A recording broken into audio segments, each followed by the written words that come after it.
All right, section 4, we're going to be finishing up looking at some of those identities that I gave you on that sheet at the beginning of the chapter. So we're going to take a look at the double angle identities today. We are also going to be looking at the power reducing identities and the half angle identities. Now with all of these identities, you would be able to use them to help you simplify an expression, prove an equation, or even help us solve a trigonometric equation. So I'm going to give us a couple different examples, go through these identities, and then if you have any questions, you can let me know. So the first double angle identities are listed here. You'll notice that really what it's doing here is you're taking the sine of 2u, so you're doubling whatever angle that you're starting with. And when you start to look at cosine, notice that there are 3 different possibilities here, and then with tangent there's just one. So I'm going to show you 2 different examples with the double angle identities, one of them trying to prove and one of them doing a solving exercise. So here I'm trying to prove that the tangent of x times the sine of 2x is equal to 2 times the sine x squared. So when I think about this tangent x times the sine of 2x, from what we've been working with, the fact that tangent is sine over cosine, I'm going to start there. And then I'm going to be looking at the sine of 2x, which is equal to 2 times the sine of x times the cosine of x.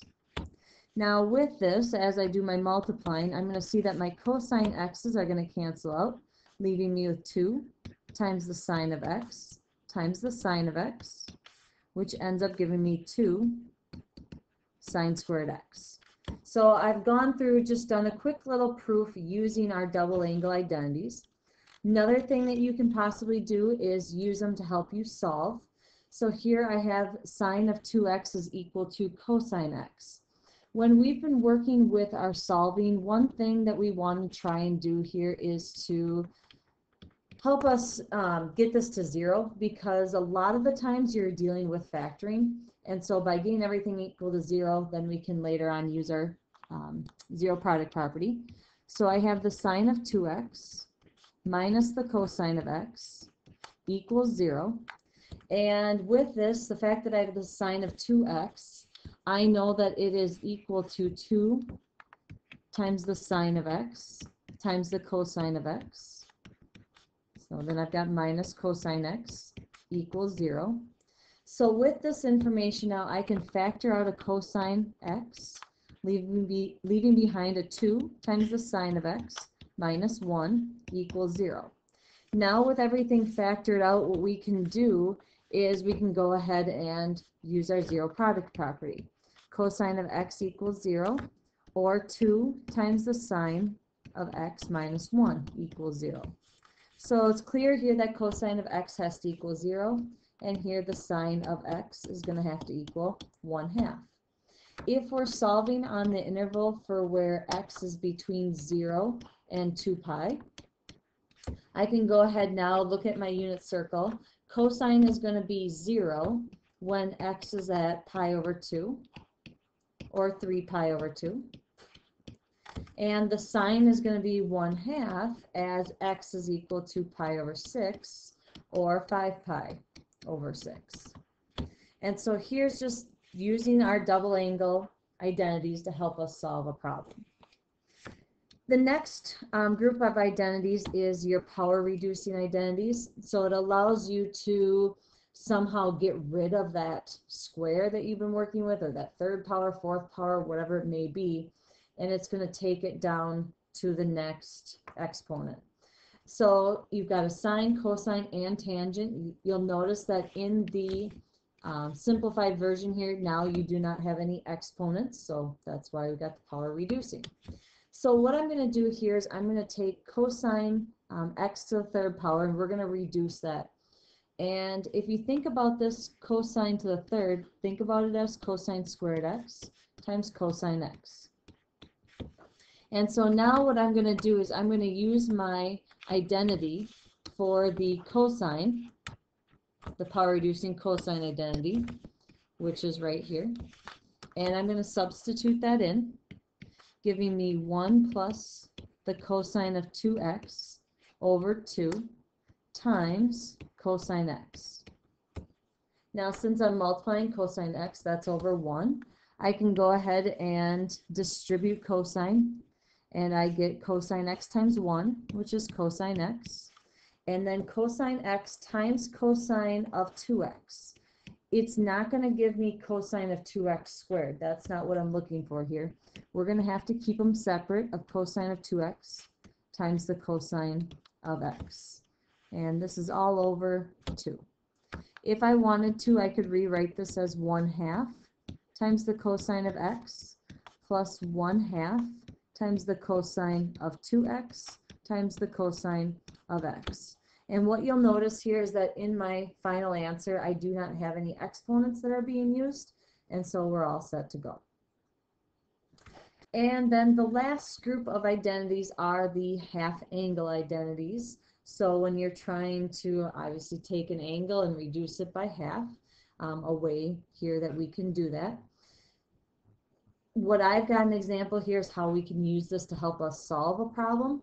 So I have sine x squared is equal to 2 times sine squared of x over 2. And so I'm going to go ahead and from my identity here, I've got the sine of x over 2. So I'm going to be using the square root of 1 minus cosine x over 2.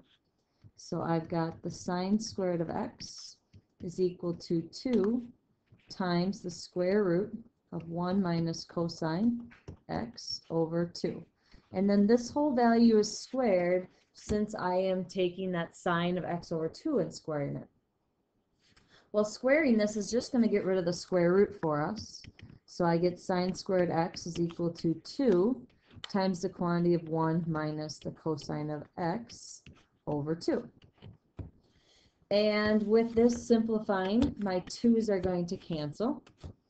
And now we're even reduced even further to the sine of x squared is equal to 1 minus cosine x. So now that I'm trying to solve this here, I'm going to try and get everything equal to 0 once again. So I'm going to take my sine squared x minus 1 and plus cosine x equals 0. And if I tried to factor this as is, I would have some problems with it. I'm not really able to do anything with it. But what we can do here is we can, work at trying to bring in some other values to this. Now, I do know that the sine squared x plus cosine squared x equals 1.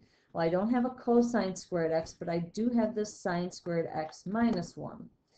Well, what needs to happen here is in order for us to use that, I need to do 1 minus sine x instead. So what we're going to do is we're going to change the sign on everything. So we're going to just make it the opposite for both sides of our equation, making this negative sine squared x plus 1 minus cosine x equals 0.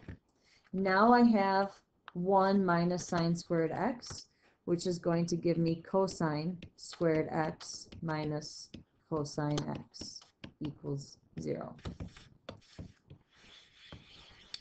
So we are right along solving. Sorry, this is going to kind of mess up the other side there, the little curly bracket, but now this is it gets to a point where it's factorable, so I can take out a cosine of x, and I'm left behind with cosine x minus 1 equals 0. So now we can use our zero product property. Cosine of x equals 0. Cosine of x minus 1 equals 0. And I have cosine equals 0 and cosine of x equals negative 1. So where I end up with cosine of x equaling 0, that's going to happen at cosine being equal to 0, so that's going to be at pi over 2 and 3 pi over 2. And cosine of x being equal to negative 1, or sorry, do I have positive 1? Sorry about that. It's not there. So cosine of x being positive 1, that's going to be at x is equal to 0 pi. And so that's it. We've got our 3 solutions then. So these power reducing identities, half angle identities, and the double angle identities. These are just additional expressions that we can use to help simplify, help prove, or ultimately help solve our trig equations. If you have questions on things, make sure you bring it up to me. Otherwise, we'll be practicing more of this in class.